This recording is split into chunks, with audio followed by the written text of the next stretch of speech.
was barking at people, but I think it'll be okay. Okay. And I was thinking I could quickly go grab him. Let me just quickly calm. I think he'll be okay. No, it's fine. He's being good now. All right, good.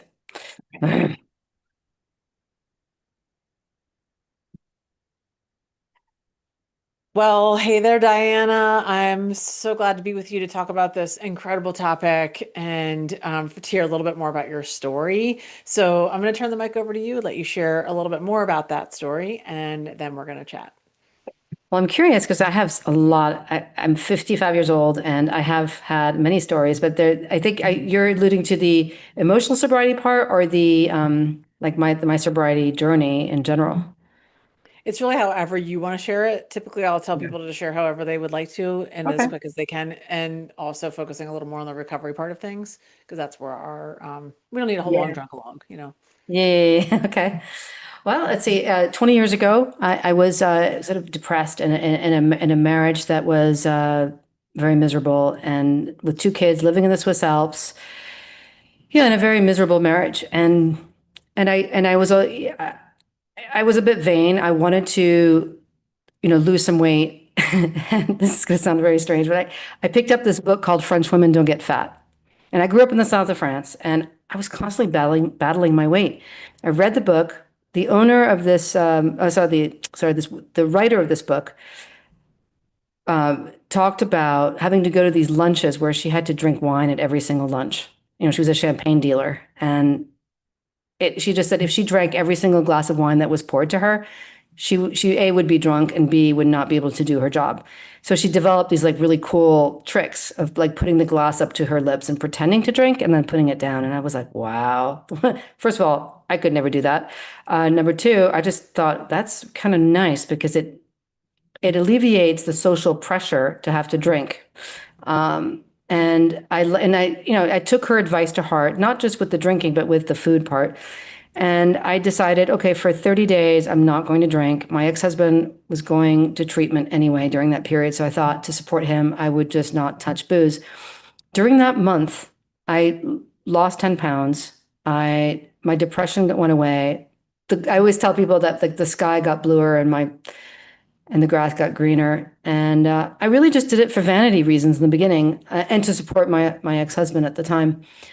Well, he was an ex at the time. He became ex later. And I just, after 30 days, I went to the family program at his treatment center and, to sort of tell him, look, I'm so happy. I discovered some stuff about his life that I couldn't accept and I wasn't going to have him back.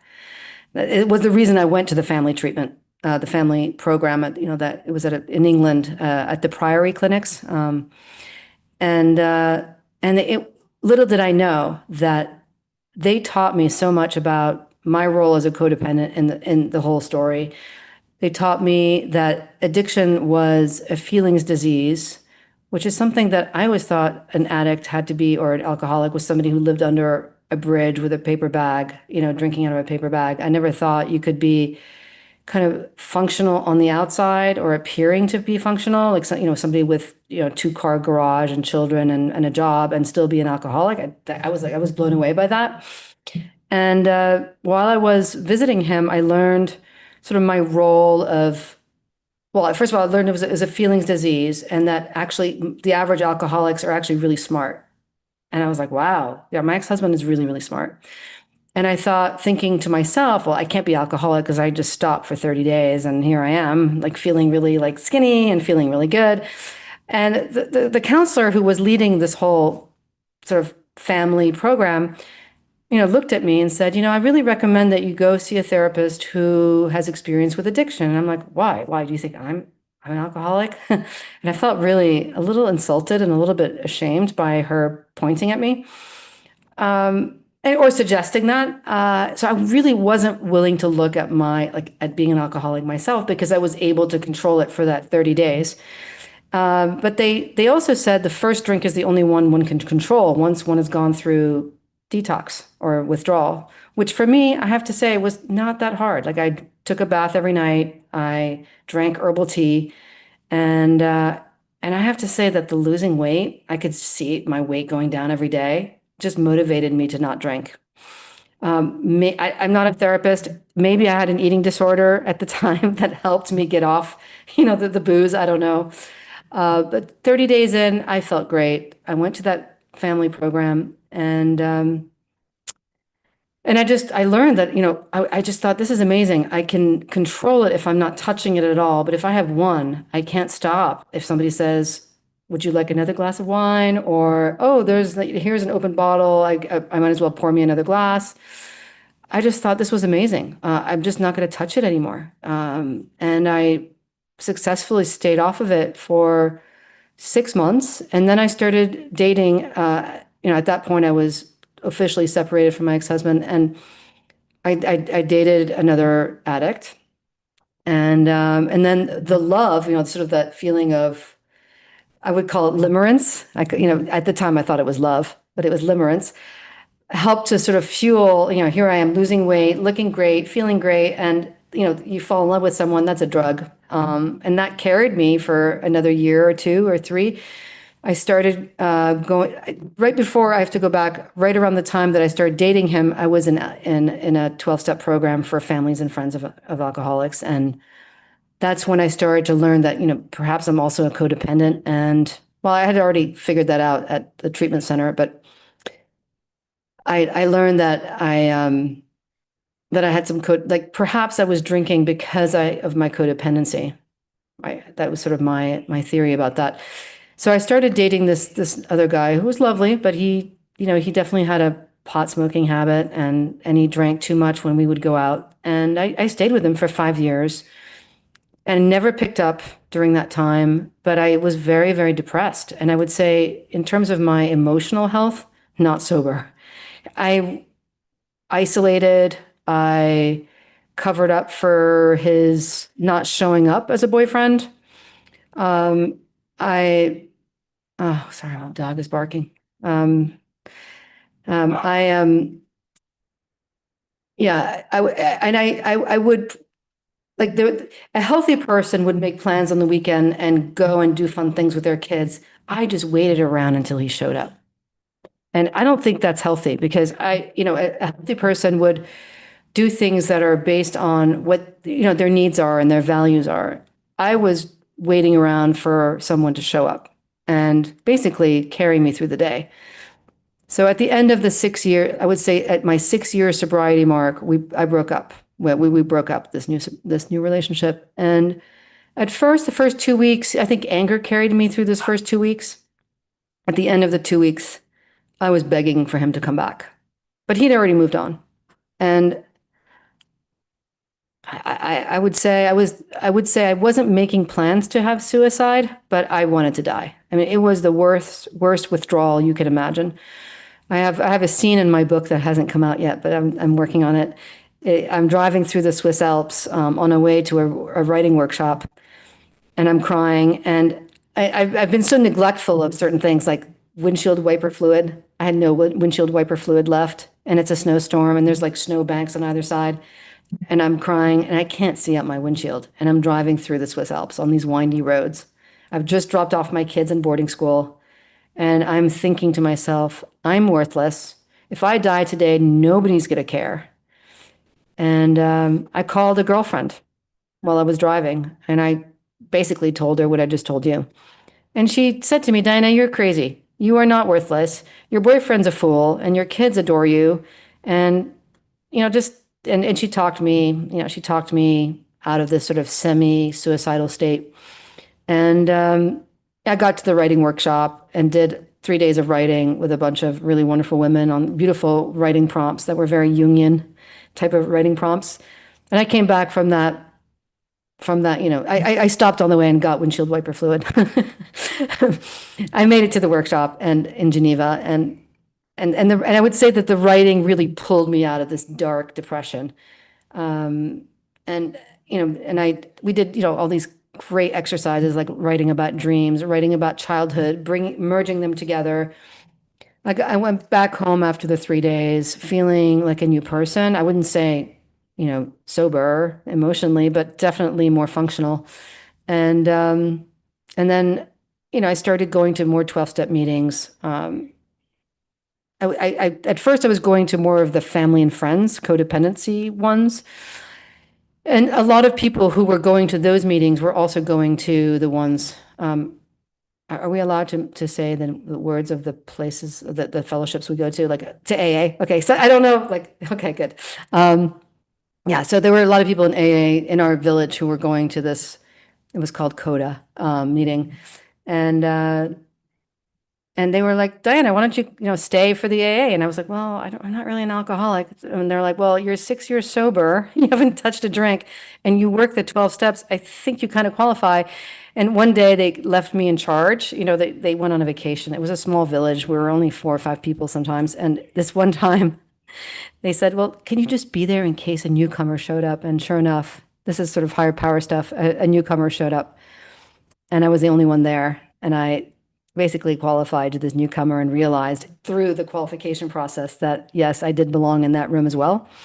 So 6 years in, here I am. I go to AA for the first time, but during those 6 years, I would not say that I was sober emotionally at all. And that's when I started working the steps, and that's when I started going to trauma workshops, which, I can't pinpoint whether it was working the steps and or the trauma workshops. I went to three separate workshops, one in Geneva, which was run by a Meadows trained therapist. And then I did two at the Meadows Rio Retreats, which is a place in Arizona that they base their workshops on Pia Melody's model of, I don't know if you're familiar with that, but it addresses, those sort of unmet childhood needs, and you get at the core wound that the child experiences, and you rebuild the adult side, and that adult side then takes care of the inner child who's had the wound. And I would say that both the step work and these trauma workshops helped me to become more sober emotionally and to become less emotionally dependent on other people and being less reactive, less dysregulated, and generally a happier person. So that's where we're at today, Shelby. Thank you so much for sharing all of that and for being, so vulnerable in it and honest. That's really how it works, right? Like that's Mhm, how we learn how to become well mhm, is by kind of showing up and changing everything. If we want to change, we got to change everything, is what I was told. And, I got sober in AA too because it was a really long time ago and that's really all we had.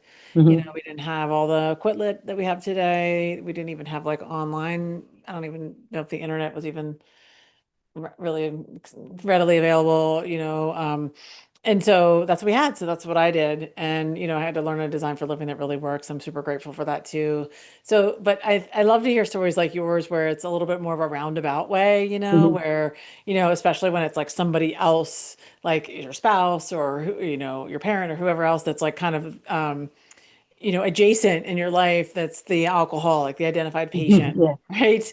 And then, I've heard this story so many times from other people too in the rooms and people I've talked to here. And then suddenly, oh, by the way, you might fit the standards as well to be a part of our fellowship. And it just makes me smile because it's just funny because it's so easy for us to be like, oh, I am a therapist, and so I work with a lot of people, obviously, and lots of them are in active addiction or are in recovery, or they live with somebody who are like I'm very recovery and addictions focused. So in my practice, and because I do trauma work, and it's so Ah, many times. And so not just in addictions, but even just in like mental health or just problematic situations or families, it's so easy for us to be like, well, my daughter, is always a problem. Like it's her problem. And maybe it's not even addiction. Maybe it's just like some other issues, like that identified patient is something we're so good at as humans, rather than like looking back at ourselves. So yeah. thank you so much for sharing all that story. And I think it's also hilarious that you were 6 years sober before you got to your first like AA meeting. You were working in some other fellowships, but like good for you, you know? Yeah, well, I also have to tell you that I was in the middle of this really horrible divorce after the treatment center thing. where I went to, and it really helped me, but unfortunately for him, it didn't stick, I don't think. And Yeah. it got kind of ugly, and I was sort of hyper vigilant for a long time. And I think the Hmm. fear of losing my kids kept me sober for a long time. And Yeah. also, you have to imagine, I was living in the Swiss Alps in the middle Oh, of, yeah, just outside of Gstaad, which like if you could imagine, it's like Heidi Land, like it's in the middle of nowhere. Like I'm surrounded by fields, and the culture there is women just don't go out unless it's Saturday night, and then you don't go out unless you've got a boyfriend, and it's a little patriarchal, and I had these two little kids. I'm not going to go out, so I yeah. stayed home a lot, and it's a little lonely, especially when the boyfriend didn't come over. But Hmm. there wasn't a lot of temptation. So I think if I was, here I'm in Newport, Rhode Island, Hmm. where I lived my teenage years and my early 20s, where I was a wild, wild child. I don't think I would have stayed sober without AA. Hmm.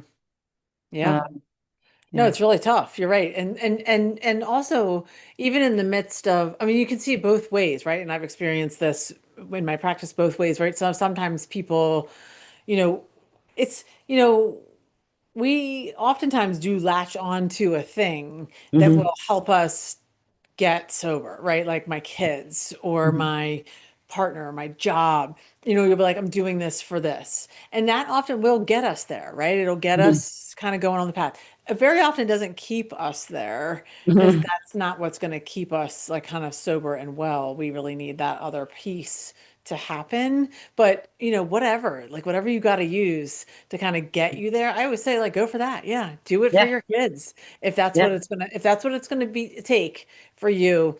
But then we also see people who, just choose addiction because it's just the way addiction goes and lose everything. Like they're not, they try, they want, they love their kids, but they, the drug and the drug just has the hold on them. They can't make that decision and lose their kids. And so both things are true, but I do think we need the whole package. We need all of the layers in order to stay sober. You know what I Yeah. mean? But we can get sober and kind of ride that wave for certain things for a while, you know. And then even in the villages of the Swiss Alps, that can last for a while. And then, oh, I'm sure there is some access to certain things that you could definitely have gotten a hold of, should you have really wanted that. But Yeah. but you're right, here in the Yeah. United States, we live in a culture that's, worships alcohol and drugs, and that's just been the case since the beginning of time, I think, or beginning of my time for sure. And Yeah. it's really sad Yeah. because it's in everything. I also have to, there's one part that I did forget to say. I had a friend who was a therapist, and he was coming to the AA meetings, and the CODA meetings. And before I went to AA, he did invite me to London, on my daughter. Well, my daughter and I went to London for a vacation, which is like, it's like going from, Boston to New York. So it's not that outlandish to just, hop on a 1 hour flight to London for a little vacation. And while I was there, he said, and I was telling him what was going on in my life, because during the breakup, after that sort of writing workshop I was telling you about, I was dating different men to feel better. And I noticed that when I was in the throes of another little romantic tryst with someone, my depression would go away. Hmm. Well, So, that became your drug of choice, right? yeah, yeah, And that's so easy for us to do. I always say, just because we're sober doesn't mean we're well.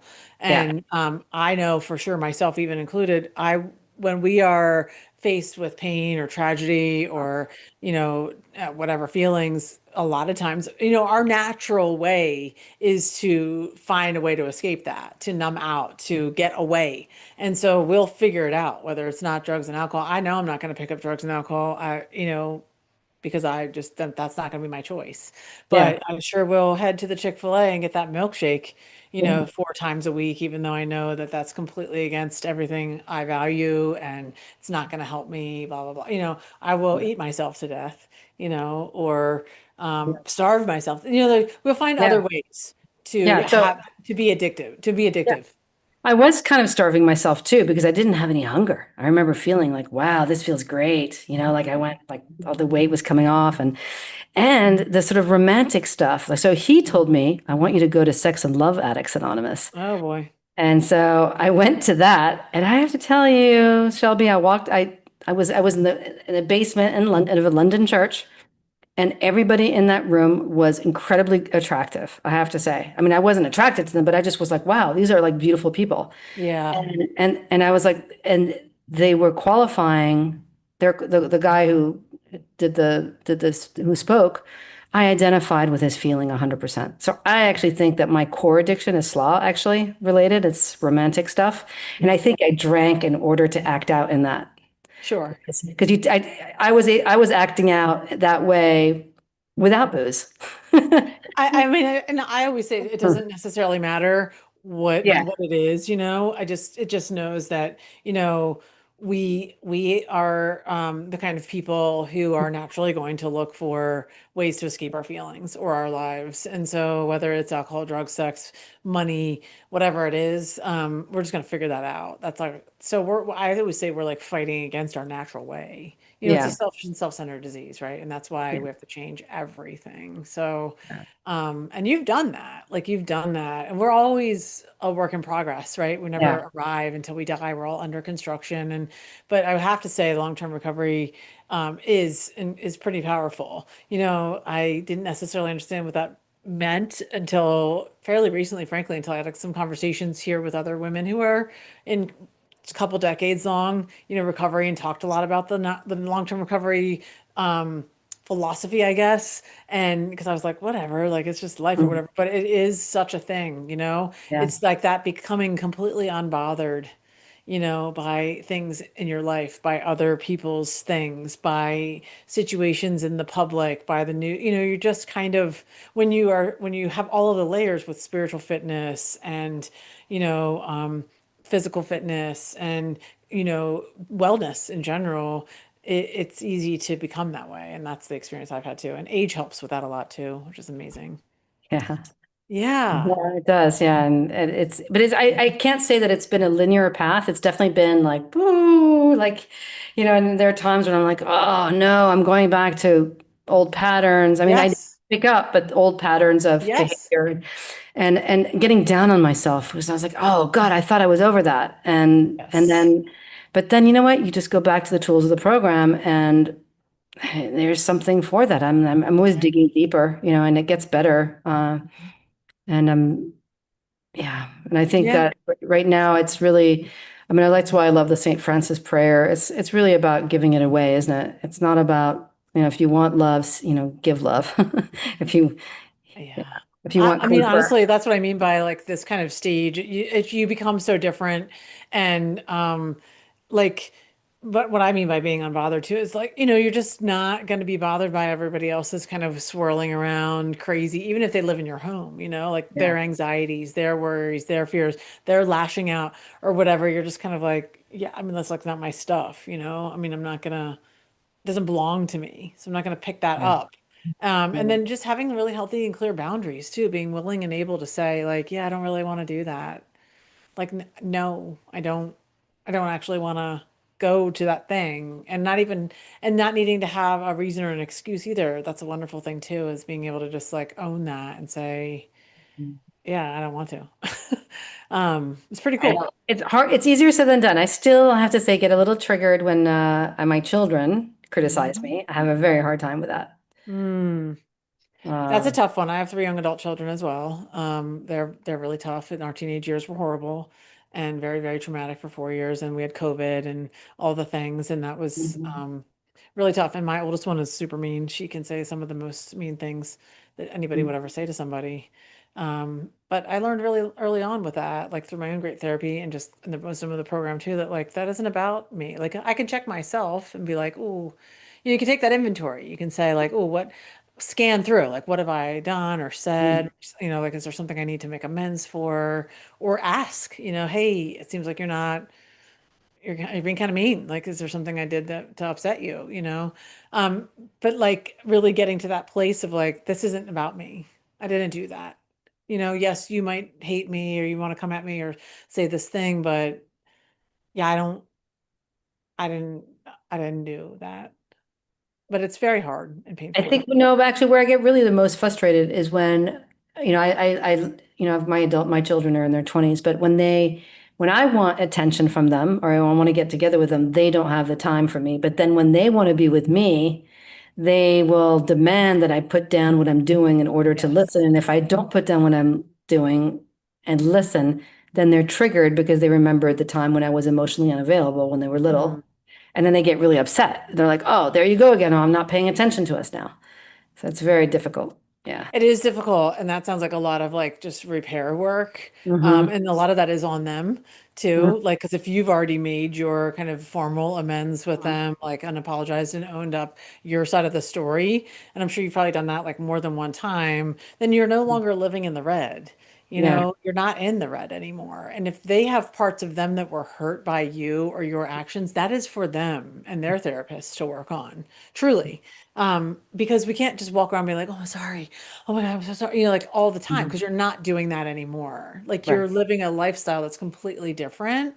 And so you're making what's called living amends every single day, in Hmm. addition to the fact that you made formal amends with them already as well. And Yeah. so like that stuff is for them.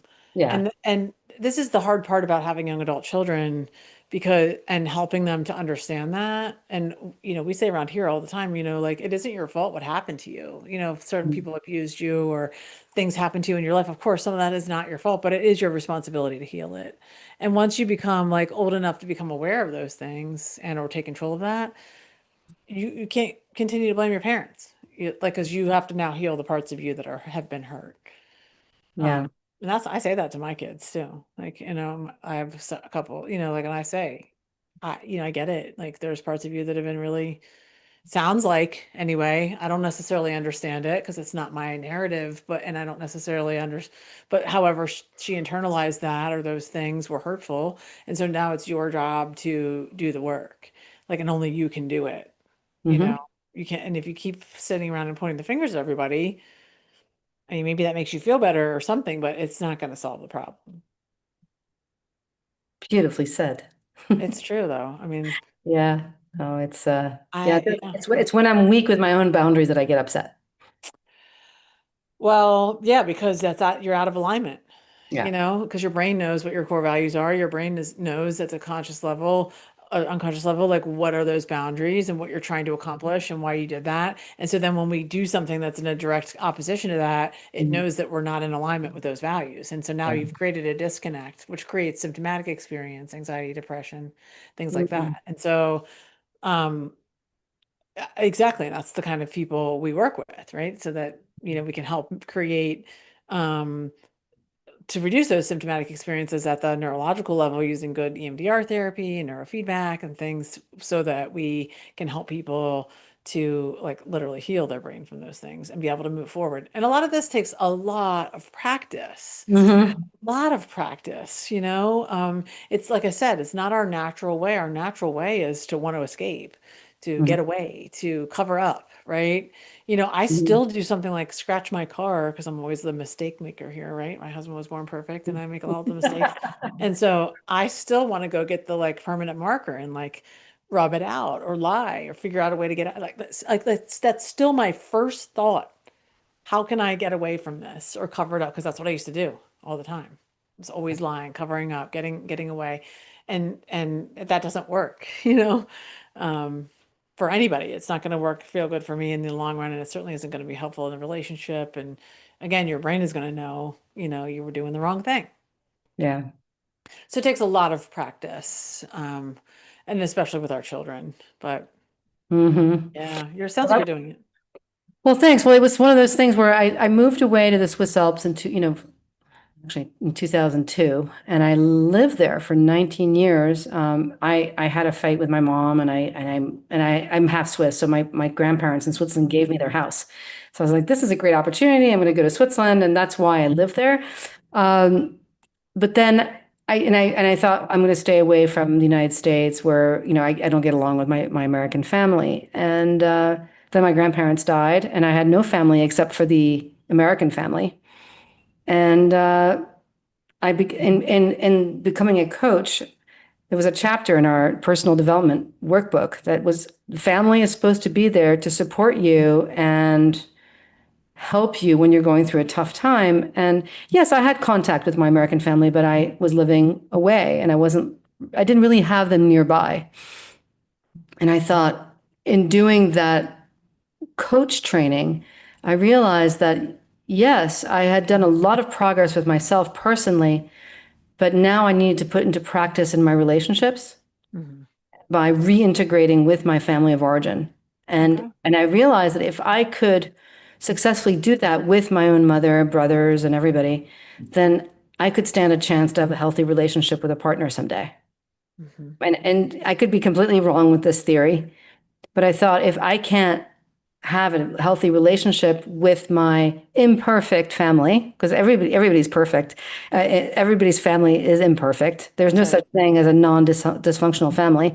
Mhm. If I could succeed in having healthy boundaries with them and having a happy, joyous, and free existence in their proximity, then I would be able to have a healthy relationship with a partner someday. Mhm. So that's been sort of my recent project, if you want to call it that. Yeah, I love that for you. And I think Mhm. it's very, very powerful Mhm. because you're really onto something about how we kind of run our lives or show up in the world relationally, specifically to, the people who raised us. And short of any extremely dysfunctional or abusive situations where there was extensive sexual abuse or physical abuse or Yeah. extensive substance abuse and harmful behaviors that are still continuing on now. I personally don't think that there's a lot of reason why we should cut people off like it's happening now, like with a lot of this no Mhm. contact movement. And a lot of young people feel like that is the solution. And they're just like, well, I'm just going to cut you off. And everything is trauma and everything is abuse and everything is toxic. And unfortunately, yes, everything is. We all have it. We're all Mhm. doing it. We all have it. It's just at whatever level. And so, like I said, and short of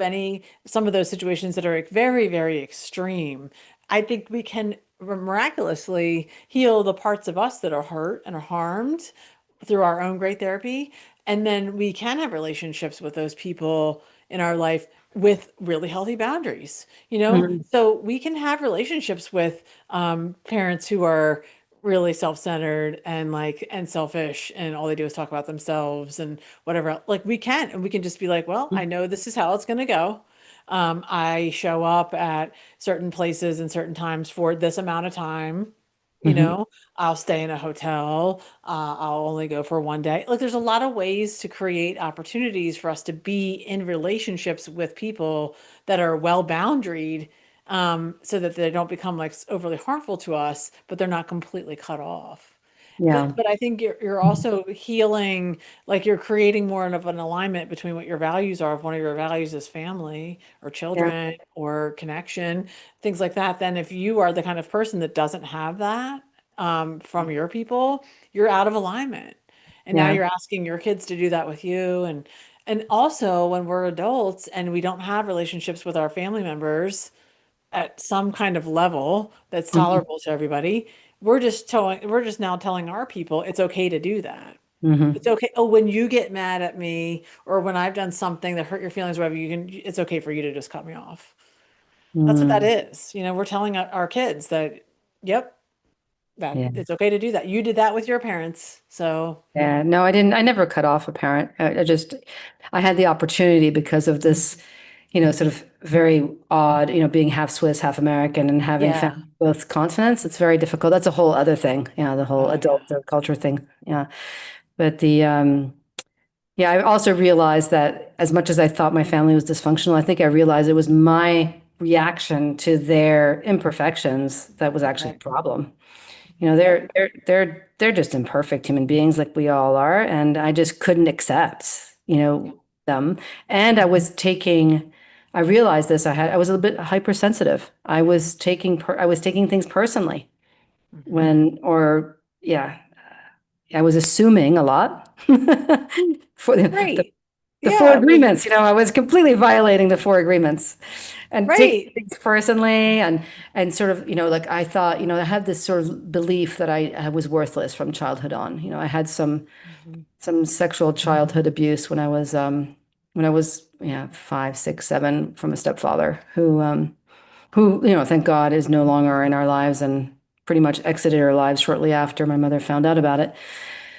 But that wound, I think, fueled a lot of my hypersensitivity and low self-worth. Hmm.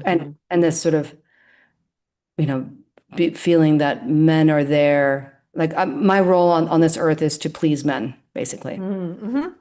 Yeah. Yeah. And so that was an internalized narrative that you took on as a young person based on the experiences that you had or the words that were said or the Mm-hmm. things that you saw. And that's how your brain internalized and stored that. Mm-hmm. Just like anything else, just like any other words that were said, or, my dad said to me one time, wow, like if that, look at your grades or whatever, if that C had been a B, these would have been good grades.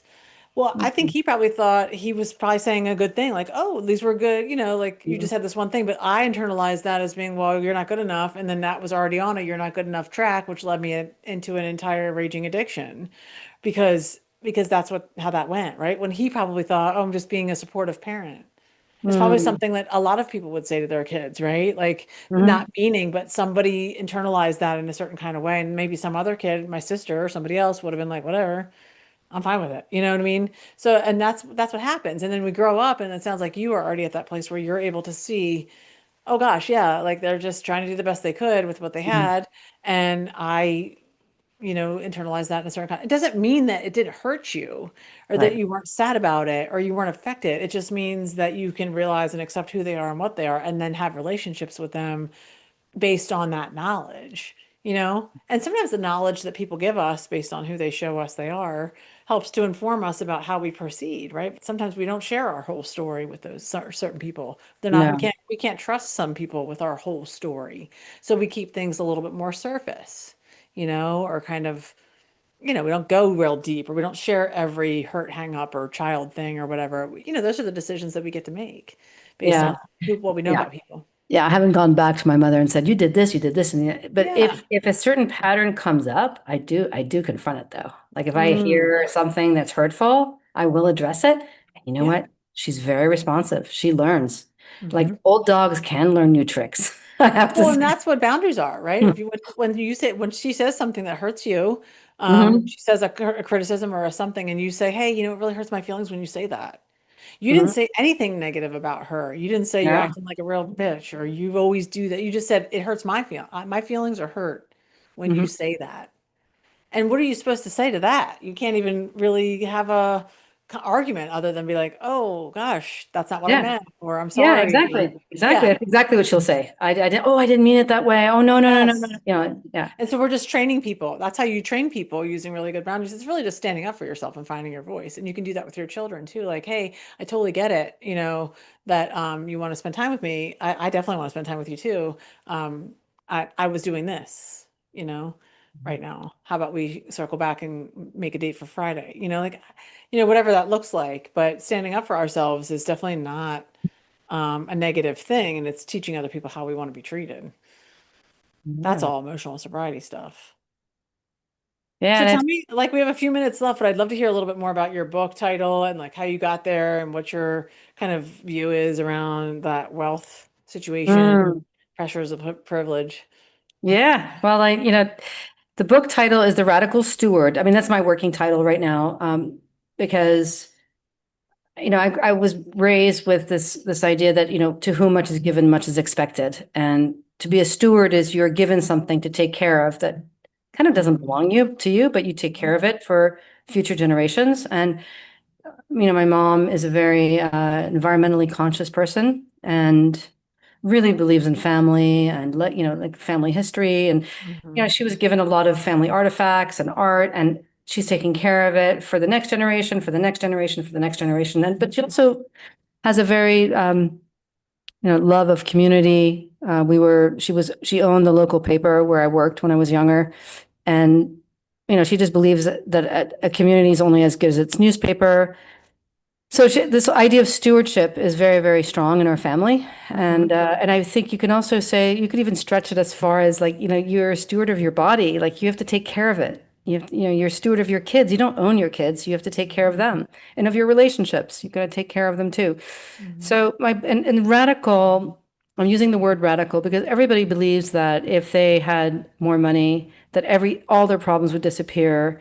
That rich people don't have you know, uh, they don't have a right to complain. Now, I don't, I really don't mean to negate like survival. suffering at all. But I do. I'm trying to take the gloss off of the wealthy a little bit to just Yeah, let you guys know. Look, what you're aspiring to isn't what you think it is. yeah, It's not as easy. It's not like, oh, you get a pile of cash and you get to live happily ever after. It's not that. right. And having lived in a world, I didn't grow up like ultra high net worth, but I did have access to that. Uh-huh. I would say I was probably upper middle, very comfortable. Uh-huh.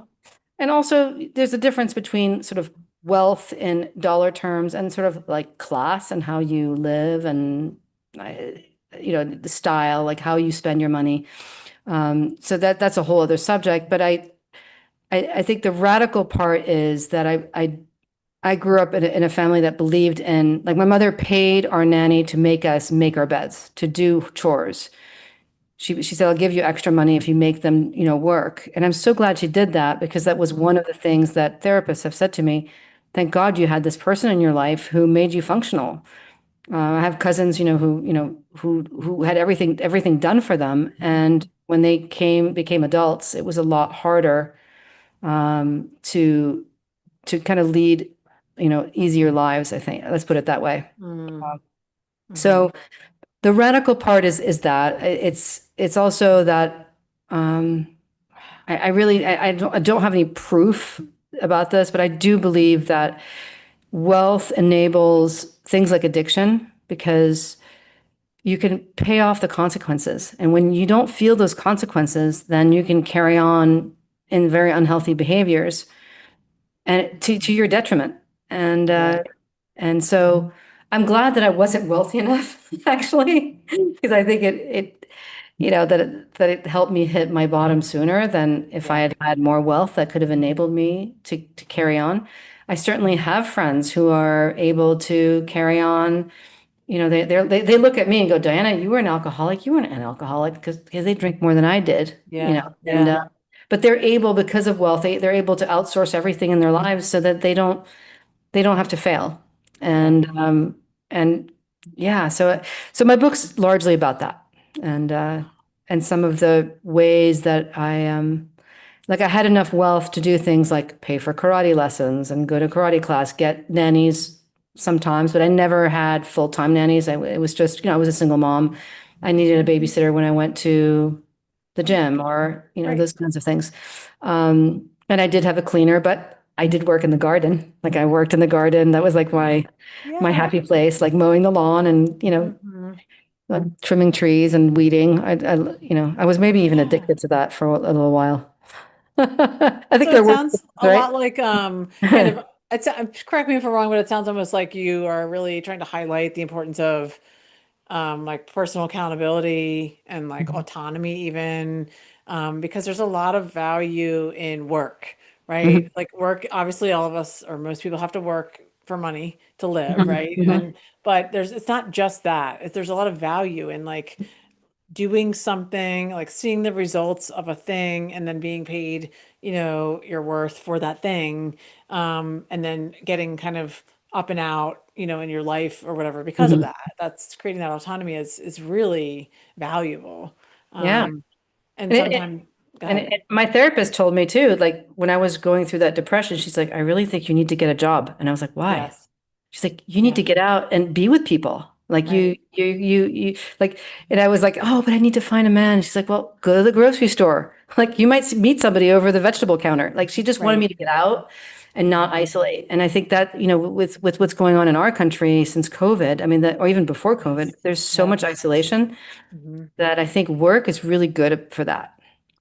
I think so too, and it just has a lot of layers to why it's Mhm. so good, right? Yeah. Obviously, most of us, like I said, most of us need to work to make money to live, but then yes, you are creating connections, and maybe they're not always the most positive ones, but then you're learning how to work with difficult people, or you're learning how to communicate in general. Some people who have been isolated or are just more introverted in style, like they don't communicate with a lot of people, or they weren't really Mhm. taught how to do it. And so learning how to be accountable for time, right? Showing up on time, looking decent, being clean. Um, those kinds of things. And then like it just does give a little bit of purpose. Again, I don't care if you're flipping burgers or you're a bank teller or whatever your job is, or you're the CEO of whatever, it gives you a purpose, right? I'm showing up here to take this money from these people and put it in their bank account. Like, Mm-hmm. and not, I don't think a lot of people really spend enough time on really, unless you've come from places like where we have come from, or Mm-hmm. you've come from, you really are, come from very bad places, or you've been in the worst places ever, and then you're looking at this as being what I'm saying. But a lot of times Mm-hmm. what you're saying, I think, is when you come from some wealth, when you're upper middle class or something, and you don't really know what it's like to be like, I don't know how we're going to pay our rent this month. Mm-hmm. It's not the same.